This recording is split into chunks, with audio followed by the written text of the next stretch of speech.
बाबा केदार के दर्शन के साथ ही अभी मैंने आदि शंकराचार्य जी की समाधि स्थान वहां कुछ पल मैंने बिताए। एक दिव्य अनुभूति का वो पल था।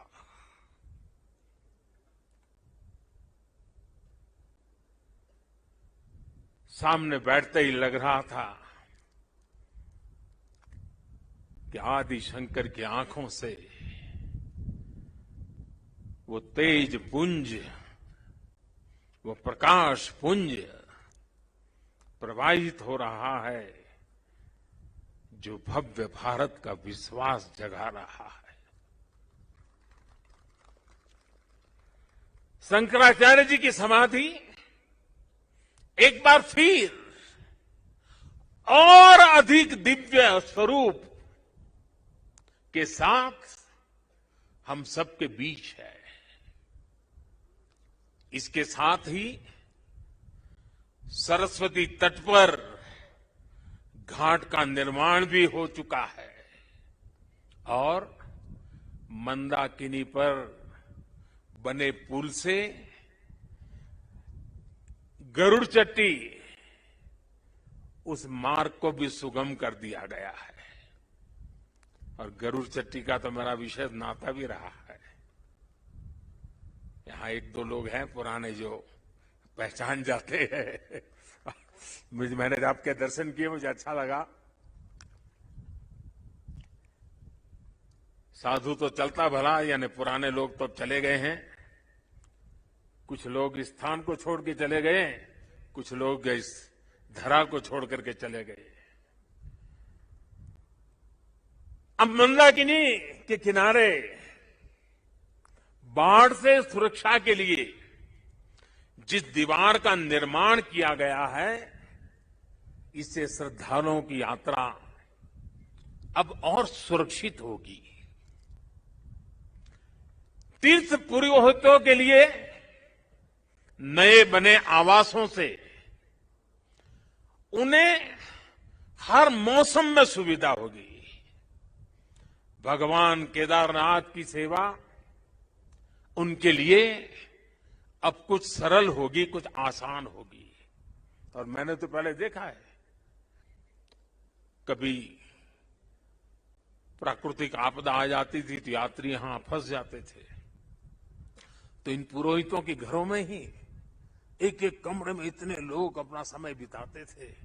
और मैं देखता था कि हमारे पुरोहित खुद बाहर ठंड में ठिठुरते थे, लेकिन अपने जो यजमान आते थे, जो अपने उनकी चिंता करते थे। मैंने सब देखा हुआ है, उनके भक्ति भाव को मैंने देखा हुआ है।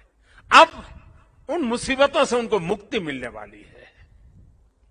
साथियों, आज यहां यात्री सेवाओं और सुविधाओं से जुड़ी कई योजनाओं का शिलान्यास भी हुआ है।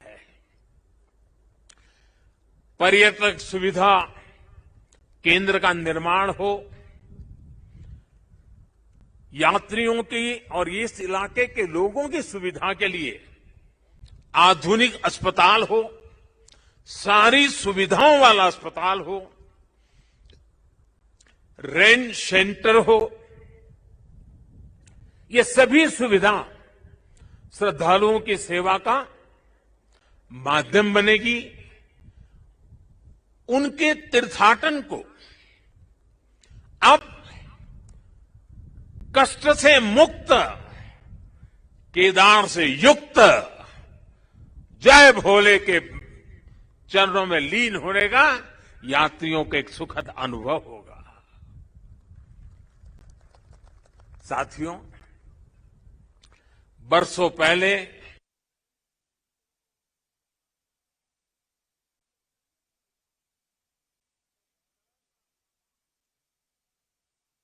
नुकसान यहां हुआ था, वो अकल्पनीय था।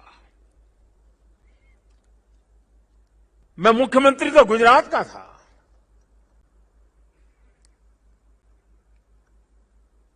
लेकिन मैं अपने आप को रोक नहीं पाया था। मैं यहां दौड़ा चला आया था।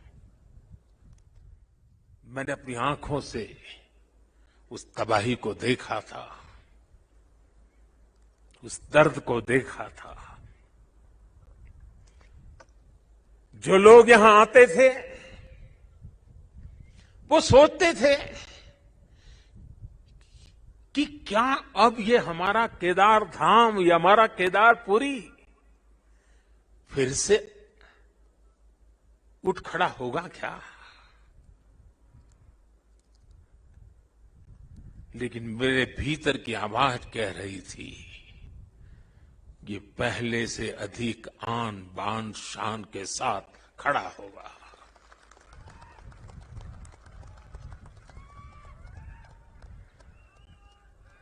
और ये मेरा विश्वास बाबा केदार के कारण था, आदि शंकर की साधना के कारण था, ऋषियों मुनियों की तपस्या के कारण था।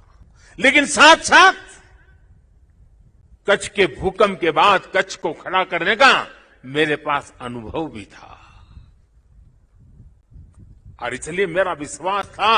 और आज वो विश्वास अपनी आंखों से साकार हुआ देखना, इससे बड़ा जीवन का क्या संतोष हो सकता है। हमसे जुड़े रहने के लिए हमारे YouTube चैनल को सब्सक्राइब करें और नई वीडियो की नोटिफिकेशन के लिए बेल आइकॉन को दबाएं।